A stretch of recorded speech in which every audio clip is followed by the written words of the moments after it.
नमस्कार, मैं हूं मंजीत ठाकुर और आवाज़ द वॉइस पर एक बार फिर हाजिर हूं सिनेमा विनेमा लेकर।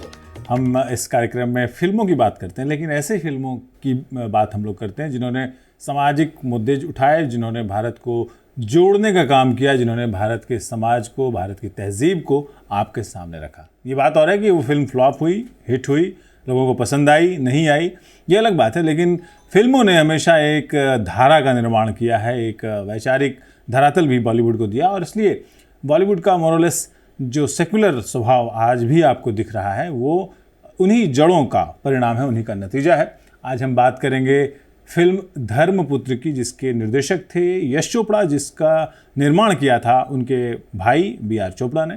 और बी.आर. चोपड़ा भी विभाजन का शिकार होकर के भारत आए थे, और इसलिए उनकी फिल्मों में, दोनों ही भाइयों की फिल्मों में जो है विभाजन का दर्द दिखता है। धूल का फूल आई थी 2 साल पहले, जिसमें यश चोपड़ा ने एक अलग कहानी कही थी। उसी कहानी को दूसरे कैनवस पे बी.आर. चोपड़ा ने कहा। निर्देशक वही थे, यश चोपड़ा ही। हमारे साथ इस बातचीत में साकिब सलीम साहब जुड़ रहे हैं। बहुत बहुत स्वागत साकिब सलीम साहब। शुक्रिया मंजीत साहब, बहुत बहुत धन्यवाद आपका। और आज हम धर्मपुत्र पर बात करेंगे, जैसा कि हमने सोचा था कि धर्मपुत्र पर भी बात होनी चाहिए। पिछली बार हमने शोले पर बात की थी, तो धर्मपुत्र पर बात करने की बहुत सी वजह हैं। पहली वजह यह है कि धर्मपुत्र आज़ादी के 14-15 साल के अंदर 1961 में बनी, विभाजन पर बनी हुई मूवी है, जो कि पूरे तौर पर पॉलिटिक्स को बहुत करीब से देखती है, विभाजन की उस पॉलिटिक्स को बहुत करीब से देखती है। अगर देखा जाए तो विभाजन की पॉलिटिक्स पर बनने वाली वो पहली मूवी भी मानी जा सकती है। और अगर देखा जाए तो अब तक भी इस तरीके से मूवी नहीं आई है। विभाजन की बात करने वाली मूवी एक अलग चीज़ है, लेकिन एक ऐसा सिनेमा जिसमें विभाजन की पॉलिटिक्स को अच्छे से डिस्कस किया गया, उसके मेटाफर सिंबल्स इस्तेमाल किए गए और उस पूरी कहानी को कहा गया जिस तरीके से विभाजन हुआ। इसलिए हमारा मानना है कि ये ज़्यादा ज़रूरी था कि शोले के बाद अगली मूवी यही हो। धर्मपुत्र जो है वो बेशक विभाजन की बात करती है, लेकिन जो सांप्रदायिक सद्भाव की जिस धागे की, जिस ताने बाने की बात हम करते हैं, 1959 में 1959 में एक फिल्म आई थी धूल का फूल, जिसका जिक्र मैं, वो यश चोपड़ा ही निर्देशक थे। उसमें एक मुस्लिम व्यक्ति जो है, परिवार जो है, एक हिंदू के नाजायज़ औलाद को पाल पोस कर बड़ा करता है, और धर्मपुत्र में एक हिंदू जो है वो एक मुस्लिम की नाजायज औलाद को पाल पोस कर बड़ा करता है।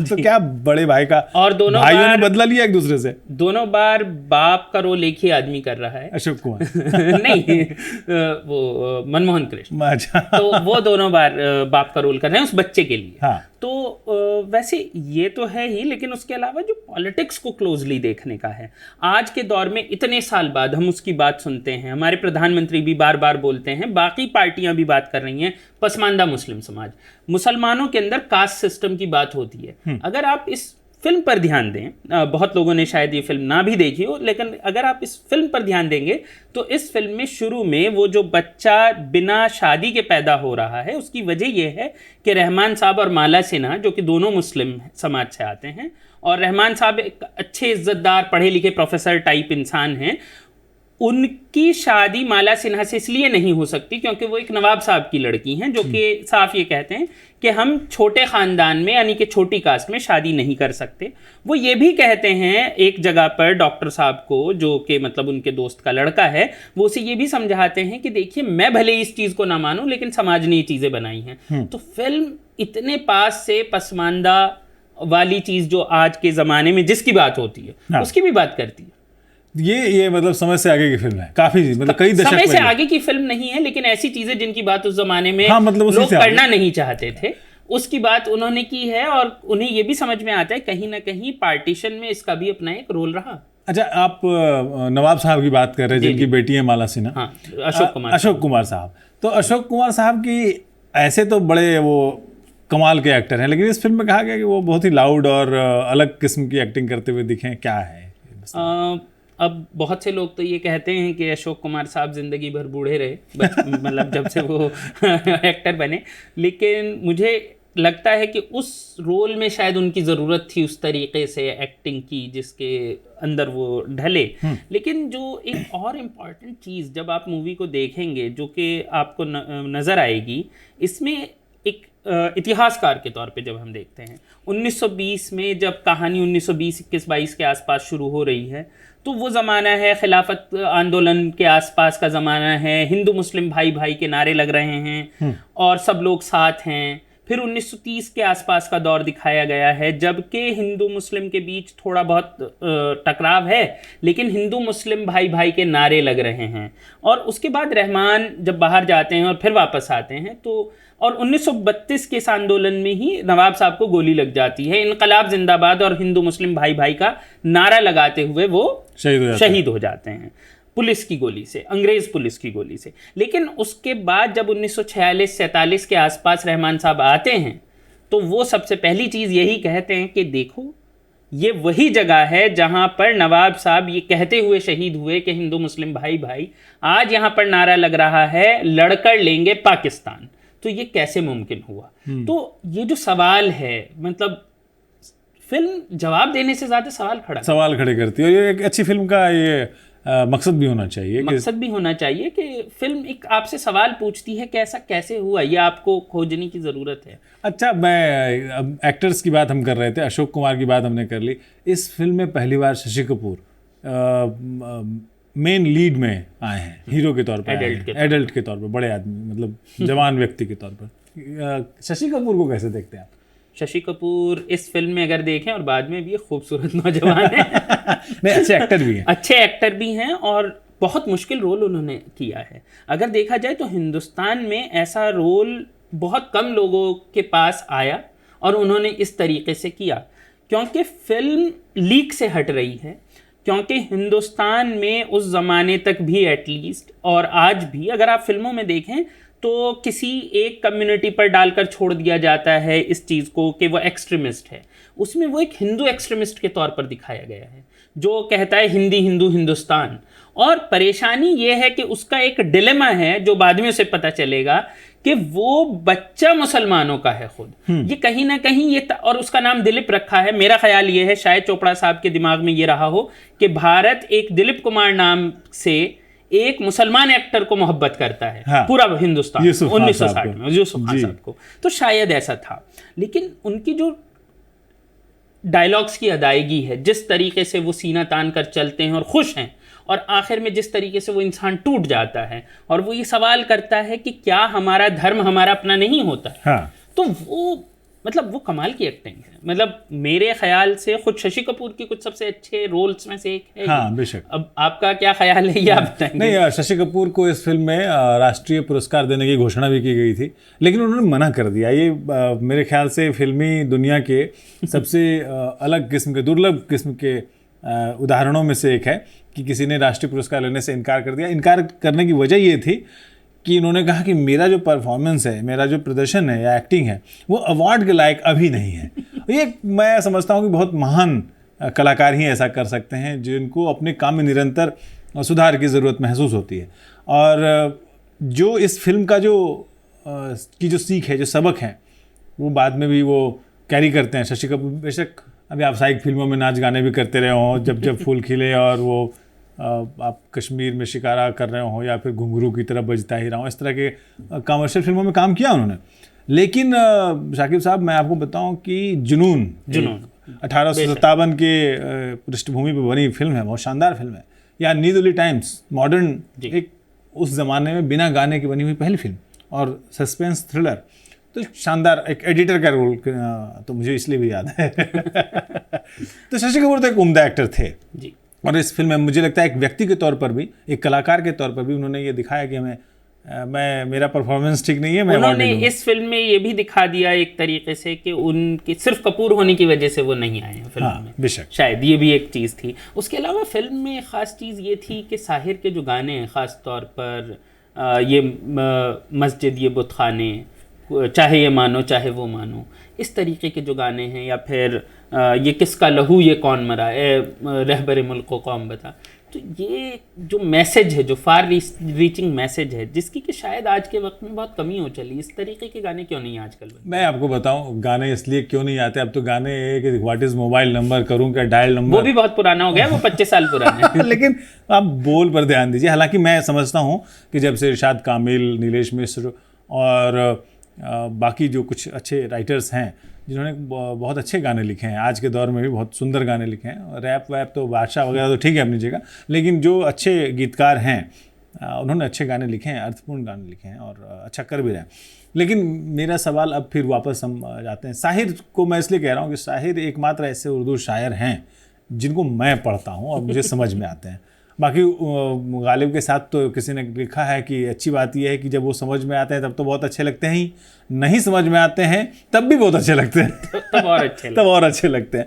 बहरहाल मैं एक सवाल ये करना चाह रहा था कि ये जो फिल्म बनी है धर्मपुत्र, ये आचार्य चतुरसेन शास्त्री के उपन्यास के आधार पर बनी है। आचार्य चतुरसेन शास्त्री हिंदू माइथोलॉजी से उठा करके किताबें लिखते रहे हैं, और वैशाली की नगरवधु हो या फिर वयंग रक्षामा जो रावण के जीवन पर आधारित है, वैसी किताबों के बीच में से एक सांप्रदायिक सद्भाव वाली जो उपन्यास है वो कैसे निकल के आया होगा उस ज़माने में? क्या ज़माने की दरकार थी, या फिर उस समय हम लोग गांधी का हृदय परिवर्तन का दौर सिनेमा में भी देख रहे थे कि आज़ादी हुई थी, उसके बाद देश को एक ऐसे दौर की ज़रूरत थी, या लोगों के मन में एक उम्मीदों का पहाड़ था कि हम आज़ाद हुए, अब तो दुनिया बदलेगी? ठाकुर साहब, मेरा ये ख्याल है हमारे बीच एक बहुत मतलब एक गलत धारणा जिसे कहते हैं वो बनती जा रही है कि जो हिंदू माइथोलॉजी या हिंदू थियोलॉजी, मुस्लिम माइथोलॉजी, मुस्लिम थियोलॉजी या क्रिश्चियन थियोलॉजी, इससे जो उपन्यास या इससे जो कहानी निकलेगी वो सांप्रदायिक हो सकती है। हाँ। सबसे पहली चीज़ ये है कि जब हम बातें तो बड़ी बड़ी करते हैं कि वसुधैव कुटुंबकम और ये और वो, तो लेकिन हम इस बात को भूल जाते हैं कि ये कहानियाँ भी वहीं से निकल कर आती हैं जिसमें लोगों के मेल जोल की बात हो। इसके तौर पर मैं एक छोटा सा उदाहरण रखना चाहूँगा कि जब आपके रामानंद सागर ने जब रामायण बनाई तो उनका एक बहुत बड़ा मुद्दा ये था कि उन्होंने 1948 में एक उपन्यास लिखा था विभाजन पर, और इंसान मर गया। और उसमें उनका मेन मुद्दा ये भी है कि औरतों के साथ जुल्म होता है, औरत को उठा लिया जाता है, उसका बलात्कार हो जाता है, ज़बरदस्ती शादी हो जाती है, उसके ऊपर अपने नाम की मोहर लगा देते हैं, और दोनों तरफ हो रहा है, हिंदुस्तान में, पाकिस्तान में, और बहुत कुछ हुआ। वो जो जुल्म है उसका कहना है कि इंसान मर गया है। तो उन्होंने जब रामायण बनाई तो उन्होंने ये कहा कि मैसेज अभी भी वही है। हाँ। तो अब आपको लगे या किसी और को लगे कि भाई रामायण से ये मैसेज कहाँ आ रहा है, लेकिन उनकी नज़र से मैसेज वही था कि इंसानियत का मैसेज देना था। तो कहीं ना कहीं जो जिसे आप कह रहे हैं कि धार्मिक टेक्स्ट है, वो धार्मिक टेक्स्ट अगर वो क्लोजली एक आर्टिस्ट और चोपड़ा साहब ने पढ़ा जिस तरीके से उसे, तो वो उसमें इंसानियत का ही एक पैगाम शायद ढूंढ रहे थे और उन्हें मिल भी गया। यानी कि जो इंसान जो ढूंढना चाहे, हम मुस्लिम्स में एक बात कही जाती है कि अगर शैतान को अपनी बात मनवानी हो तो वो अपना आर्ग्यूमेंट प्रूव कर देता है कुरान से ही। तो ये तो उसके देखने के ऊपर है कि वो उसमें से क्या ढूंढ ले। आप संदेश की बात कर रहे थे। मुझे जो बहुत अच्छी फिल्में लगती हैं उनमें से एक फिल्म है तमाशा, रणबीर कपूर वाले, जिसमें दीपिका पाडुकोण भी है। तो उस फिल्म की जो शुरुआत होती है, वो ओपनिंग सीक्वेंस जो है उसमें कहता है कि दुनिया भर की कहानियाँ एक ही हैं, उनको अलग अलग तरीके से लोग सुनाते हैं।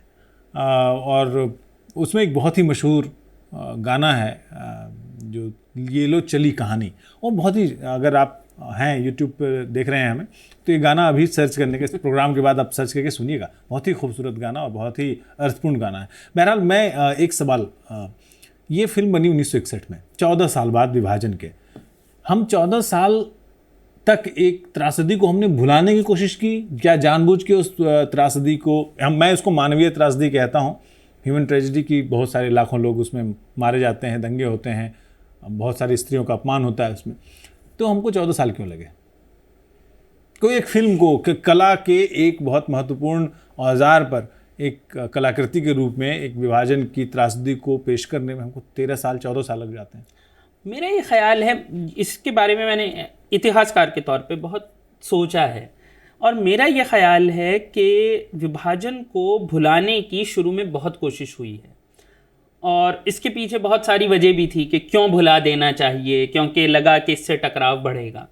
और इसे जिंदा रखने में अगर आप देखें तो रोल जो है वो ऐसे लोगों का है जो खुद विभाजन का शिकार हुए। जैसे अभी मैंने नाम लिया रामानंद सागर साहब का, वो खुद विभाजन का शिकार हुए तो उन्होंने इस पर नावल लिखा, उर्दू में नावल लिखा।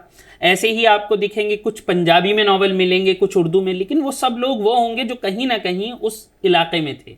यही आपको बंगाली में भी मिलेगा। लेकिन आप देखिए अगर कोई मध्य प्रदेश में रह रहा है जिसका कोई, तो उसके साहित्य में भी विभाजन आमतौर पर नदारद है।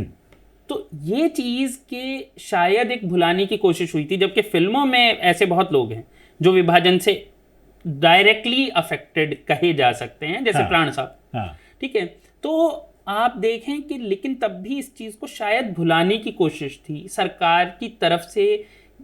ये ज्यादा चाहत नहीं थी कि इस चीज को बार बार याद किया जाए। हाँ, क्योंकि इससे कहीं ना कहीं आपसी मनमुटाव बढ़ने का उन्हें डर था। अगर आप देखें तो विभाजन को लेकर एक अलग से दिन मनाया जाए, ये 2 साल पहले ही भारत सरकार ने डिक्लेयर किया, इससे पहले तो कभी नहीं था। हम उसको भुलाने की कोशिश कर रहे थे विभीषिका के तौर पर। शायद। अरे एक बात बताइए, एक एक्ट्रेस के तौर पर माला सिन्हा को कितना रेट करते हैं आप? बहुत अच्छी एक्ट्रेस है, खूबसूरत तो थी, लेकिन बहुत अच्छी अदाकारा भी थी। ठीक है। क्यों, आपका क्या कहना है? नहीं, मैं समझता हूँ कि अच्छी एक्ट्रेस थी, आपकी बात से मैं इत्तेफाक रखता हूँ। खूबसूरती पर नहीं रखते हैं।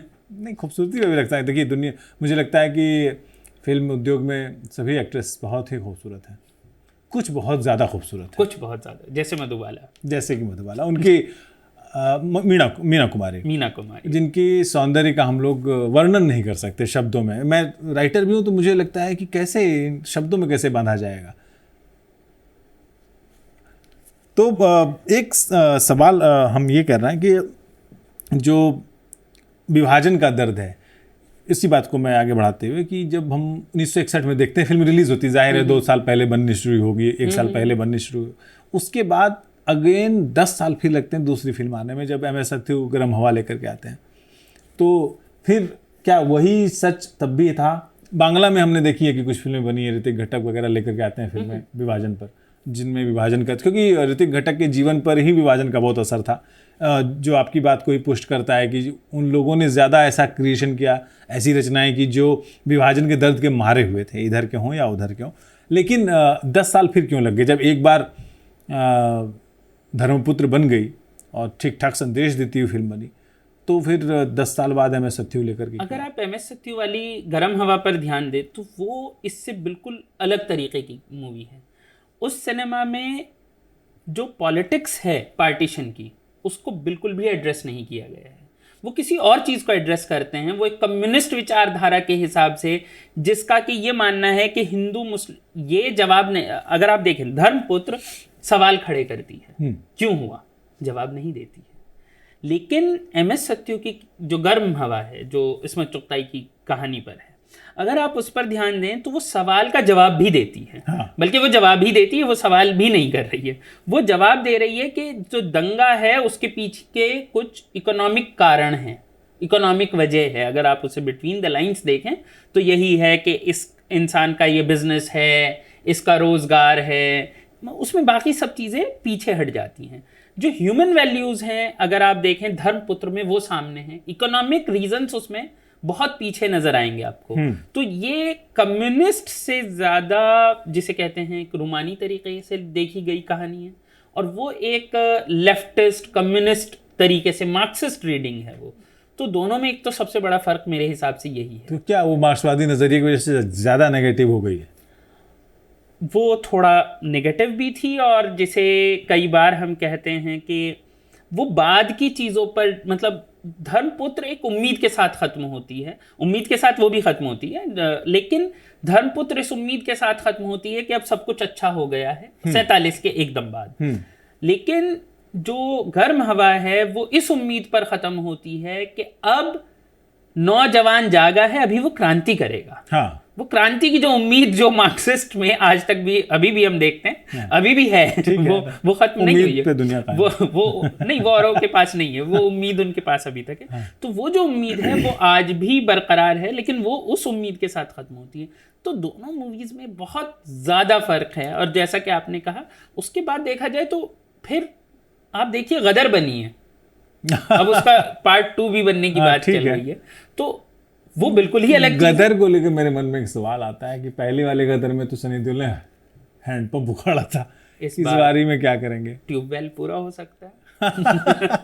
अच्छा, मैं एक सवाल और करना चाह रहा था कि क्या 60 के दशक में रिलीज़ हुई फिल्म, 61 में रिलीज़ हुई थी, धर्मपुत्र वापस आते हैं इस पर, और फिल्म ने कारोबार अच्छा नहीं किया, क्या इस वजह से फिर वो जब MS सत्यु, चूँकि वो पैरेलल मूवमेंट से जुड़े हुए हैं, समांतर सिनेमा बनाते हैं, कला फिल्में बनाते हैं, तब उसमें आए कमर्शियल फिल्मों में उस समय देवानंद, राज कपूर, दिलीप साहब रोमांटिक फिल्में कर रहे थे, राम और श्याम जैसी फिल्में आ रही थी, और इस तरह की फिल्में आ रही थी जिसमें सपना बुना जा रहा था। और 60 के दशक के आखिर में शायद राजेश खन्ना भी आ गए जो बिल्कुल ही रोमांटिक सुपरस्टार बन गए। 60 मेरा ख्याल ये है, शायद आप एग्री ना करें, लेकिन मेरा ख्याल ये मतलब मेरा सवाल मूलतः ये है कि फिल्म ने कारोबार क्यों नहीं किया? फिल्म ने कारोबार क्यों नहीं किया, उसके अलावा फिल्म दोबारा क्यों नहीं बनी, ये दोनों ही बातें सवाल के घेरे में हैं। लेकिन कहीं ना कहीं ये भी है कि जो एस्टेब्लिशमेंट था उस ज़माने का, उसकी अगर हम बात करें, बहुत अच्छे अदाकार हैं दिलीप कुमार, मैं मना नहीं करूँगा, लेकिन आप दिलीप कुमार साहब की फिल्में देखिए, वो उस ज़माने की सरकारी फिल्में ज़्यादा हैं। हाँ। जो सरकारी पॉलिसीज़ हैं वो उनके बारे में बात करते हैं, जैसे डैम बन गया, बहुत अच्छी बात हो गई है। अच्छा। हरित क्रांति आ गई है, मनोज कुमार साहब फिल्में बना रहे हैं कि जी बहुत अच्छा हो रहा है कुछ, तो बुरा नहीं है, हम नहीं कहते। आज के वक्त में भी कुछ अगर सरकारी पॉलिसी को लेकर फिल्म आगे बढ़ती है तो मैं उसे भी बुरा नहीं मानता, जैसे पैडमैन बनी, टॉयलेट एक पॉइंट पे था। हाँ, मतलब वो गलत नहीं है, क्योंकि कहीं ना कहीं आम लोगों तक सरकारी मैसेज भी पहुंचना भी तो है, किसी तरीके से लोगों तक पहुंचाना है, वैसे ही एडवर्टीजमेंट पे बहुत खर्च करती हैं। तो ऐसे में एक ऐसी फिल्म धर्मपुत्र अगर देखा जाए तो उस जमाने में जो सरकार चल रही है, कहीं ना कहीं उसकी सारी धारणाओं को गलत साबित भी कर रही है। कि मतलब वो पूरे तौर पर जो कांग्रेस का उस जमाने में सरकार चल रही है, उसका जो एक नजरिया था कि विभाजन हुआ क्योंकि मुस्लिम लीग चाहती थी, हम नहीं थे, वो इसे बांट देते हैं।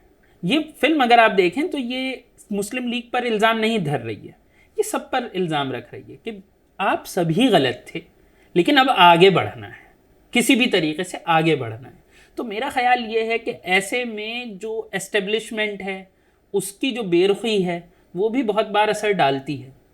अब आप फिल्मों के बारे में ज़्यादा जानते हैं, फिल्म कितनी स्क्रीन पर कहाँ, कब, कैसे, कब वो टैक्स फ्री हो जाए, ये सब चीज़ें भी तो असर डालती हैं। ठीक है, मैं ये फिल्मों के बारे में इन्होंने कहा कि आप ज़्यादा जानते हैं, मैं बता रहा हूँ आपको कि हमारे सारे दर्शक बहुत ज़्यादा जानते हैं। हिंदुस्तान में फिल्में, क्रिकेट, पॉलिटिक्स हर अड्डे पर, हर चाय की दुकान पर डिस्कस होता है, इसलिए कोई ये दावा ना करे कि मैं बहुत ज़्यादा जानता हूँ, सबको जानते हैं। डॉक्टर के नुस्खे भी अच्छा, इलाज कोई भी बता सकता है। मैं अब आखिरी सवाल इस कार्यक्रम को लपेटते हुए, ये कहना आखिरी रील चल रही है हमारी, कि आपका सबसे पसंदीदा खलनायक कौन है पूरे फिल्म इंडस्ट्री में? कैरेक्टर का नाम बताएं, एक्टर का नहीं। पिछली बार किया था गब्बर सिंह। गब्बर सिंह मेरा पसंदीदा जो खलनायक है, बेशक गब्बर सिंह इन्होंने बोल दिया है तो हाथी के पाँव में सबका पाँव, मेरा पसंदीदा इनके अलावा वो है पुराने ज़माने में मोगेम्बो, पुराना ज़माना मतलब आप समझ लीजिए 80 का दशक, और आज के ज़माने में गोकुल पंडित और जयकांत शिकरे। ठीक है, तो अगले हफ्ते हम लोग बात करेंगे कि बॉलीवुड के खलनायक क्यों होते हैं। आखिर अपनी निजी ज़िंदगी में कोई खलनायक बनना नहीं चाहता है, कोई विलन नहीं बनना चाहता, सब चाहते हैं कि वो हीरो हो। खलनायक नहीं, एक इसमें वो है, निजी ज़िंदगी में बहुत सी बार हमारे साथ एक हमारे क्लासमेट होते थे 9th क्लास में, उन्होंने एक निबंध लिखने को हिंदी में था कि मेरे जीवन का लक्ष्य, तो उसमें उन्होंने लिखा था कि उन्हें किडनैपर बनना है। टीचर ने उन्हें 10 में से 9 नंबर भी दिए थे क्योंकि कहा था कि अच्छा लिखा है। आई होप कि वो बिहार से नहीं होंगे। नहीं, मुजफ्फरनगर के थे। फिर ठीक है वहाँ पर किडनैपर ही होते। लेकिन अगले हफ्ते हम लोग बात करेंगे कि फिल्मों में खलनायक, इतने खलनायक क्यों हैं, खास करके हिंदी फिल्मों के खलनायकों की, कि भाई कोई रंजीत टाइप का किरदार जो शर्ट के 4 बटन खोल के रहता है, या फिर कोई शाकाल बनता है तो वो अपने गंजे सिर पे हाथ फेरता हुआ अलग अंदाज में क्यों बोलता है, और जयकांत मतलब खलनायकों की पीढ़ियाँ कैसे बदलती रही हैं और पहले खलनायक किस तरह की बदमाशी करते थे, जीवन या के.एन. सिंह, और बाद में जाकर के खलनायक क्या हुए। अगले हफ्ते गेस्ट यही रहेंगे हमारे साकिब सलीम साहब, क्योंकि हम दोनों ही इस कार्यक्रम को आप तक लेके आएंगे। और आपके अगर मन पसंदीदा कोई खलनायक हो तो कमेंट बॉक्स में बताइए कि आप किस खलनायक को पसंद करते हैं, फिर हम उन खलनायकों पर भी डिस्कस करेंगे उस कार्यक्रम के दौरान। और कौन सी फिल्म में वो सबसे बेहतरीन खलनायकी आपको किसी खास एक्टर की लगी, वो भी आप बताइएगा। अगले हफ्ते मिलते हैं। बहुत बहुत शुक्रिया साकिब सलीम साहब इतनी जानकारी के लिए। शुक्रिया बहुत बहुत। और अगली बार हम मिलते हैं भारत के खलनायकों के साथ, भारत या हिंदी फिल्मों के खलनायकों के साथ। भारत में बहुत बड़ा है। खलनायकों की लिस्ट जो गड़बड़ हो जाएगा मामला। चलिए आज इतना ही, फिर मिलते हैं अगले हफ्ते। नमस्कार।